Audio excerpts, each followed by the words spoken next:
यन्त्रलक्ष्मीर्भवत्यादिराद्याद्येते नमो नमः।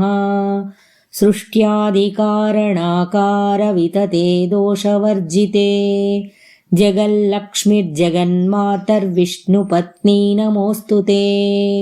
नवकोटिमहाशक्तिसमुपास्य पदाम्बुजे कनत्सौवर्णरत्नाढ्य सर्वाभरणभूषिते अनन्तनित्यमहिषी प्रपञ्चेश्वरनायकी अत्युच्छ्रितपदान्तस्थे परमव्योमनायकी नाकपृष्ठगताराध्ये विष्णुलोकविलासिनी वैकुण्ठराजमहिषी श्रीरङ्गनगराश्रिते रङ्गनायकि भूपुत्रि कृष्णे वरदवल्लभे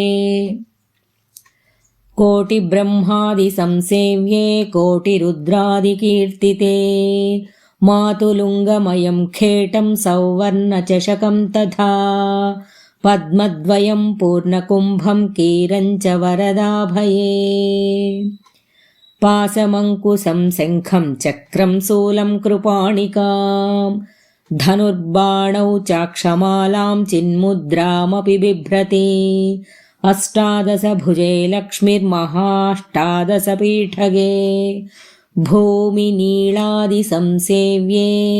स्वामि चित्तानुवर्तिनि पद्मे पद्मालये पद्मपूर्णकुम्भाभिषेचिते।